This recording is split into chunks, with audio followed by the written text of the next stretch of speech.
এই যে আপনাদের চোখের সামনে না থেকেও চোখের সামনে থাকতে পারা, আবার আপনাদের সাথে কথা বলতে পারা, এসবই কিন্তু তথ্য প্রযুক্তির কল্যাণে। এই জাতির একটা স্বপ্ন ছিল, যে স্বপ্ন দেখিয়েছিলেন জাতির জনক বঙ্গবন্ধু শেখ মুজিবুর রহমান, এবং সে বলেছিলেন মুক্তির সংগ্রাম অর্থাৎ অর্থনৈতিক মুক্তি, সেই মুক্তি আজও আমরা অর্জন করতে পারিনি। ৭৫-এ জাতির জনককে হত্যা করার মধ্যে দিয়ে সেই স্বপ্নকে হত্যা করা হয়েছিল। তারপর প্রায় ২৮টি বছর আমরা ঘুমিয়ে ঘুমিয়ে পথ হেঁটেছি, সময় নষ্ট করেছি। আমাদের চোখের সামনে কোনো স্বপ্ন ছিল না। এবার জাতির জনকের কন্যা এবং বঙ্গবন্ধুর কন্যা জননেত্রী শেখ হাসিনা সেই স্বপ্নকে আবার জাতির সামনে তুলে ধরে বাস্তবায়নের পথে আগানোর দৃঢ় প্রতিজ্ঞা নিয়েছেন, যেটাকে উনি বলেন ভিশন 2021। সেই সোনার বাংলা গড়ার জন্য এখন আমরা তথ্য প্রযুক্তিকে কাজে লাগাতে চাই। কিন্তু প্রশ্ন হচ্ছে যে তথ্য প্রযুক্তি কি কেবলমাত্র জাতির একটি অংশের মধ্যেই সীমাবদ্ধ থাকবে?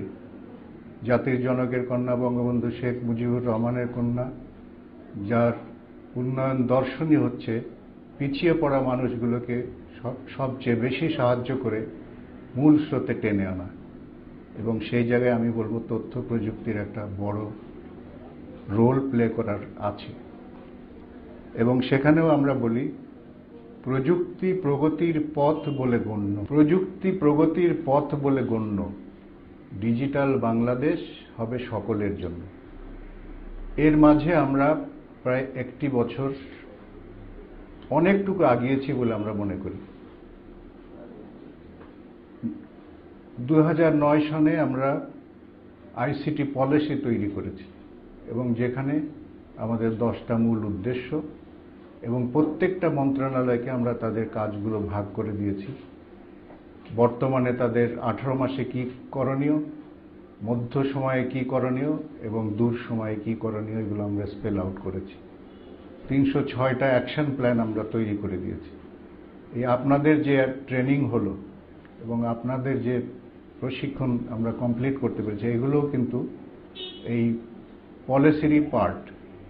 সেই হিসাবে আমি বলবো যে আমাদের এই এক বছরে আমরা যতটুকু আগিয়েছি সেটা কিন্তু সাধারণ মানুষকে ধরেই আমরা মূলত আগানোর চেষ্টা করেছি।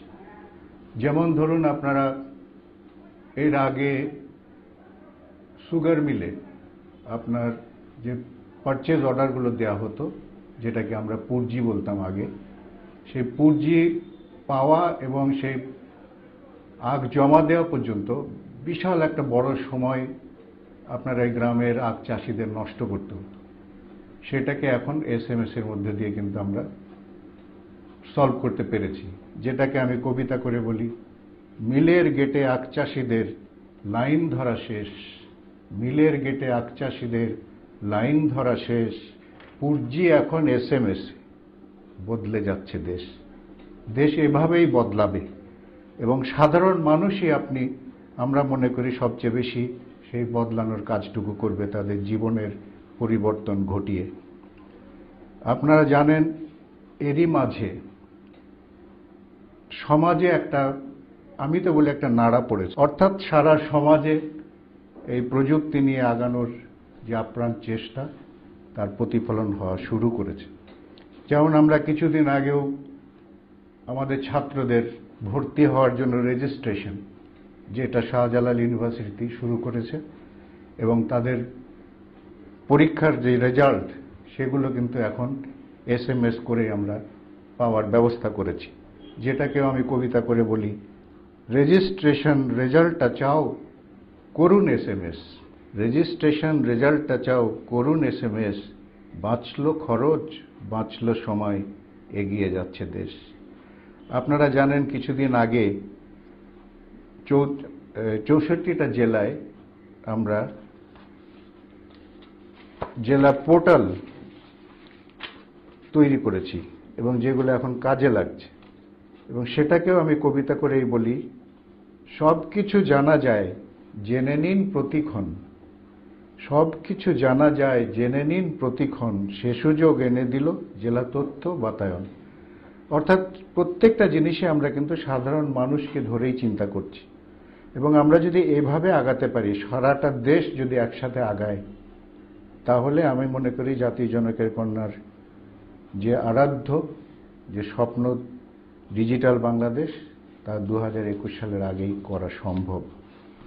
এখানে আমি একটা জিনিস বলতে চাই, বিশেষ করে আমাদের নতুন প্রজন্ম সম্পর্কে, যে আমরা অত্যন্ত আশাবাদী। এই ছেলেরাই কিন্তু আমাদের যত ধরনের সলিউশন বলেন এবং সাধারণ মানুষকে রিলেট করে যে সলিউশন করা, সেগুলো কিন্তু এরাই করছে, এবং এখানেই আমাদের সবচেয়ে বড়, আমার মনে হয়, প্রত্যাশা পূরণের সুযোগ তারাই এনে দেবে। তাদের কাছে আমি বলতে চাই যে যেহেতু তথ্য প্রযুক্তি ভীষণভাবে একটা পরিবর্তনশীল একটা প্রযুক্তি, সেখানে আমার মনে হয় প্রতিটা মুহূর্তেই তাদের আপডেটেড থাকতে হবে। যেটাকেও আমি কবিতা করে বলি, জ্ঞান বড় সম্পদ, চর্চায় বেড়ে যায়। জ্ঞান বড় সম্পদ, চর্চায় বেড়ে যায়, নদীর স্রোতের মতো থেমে গেলে মরে যায়।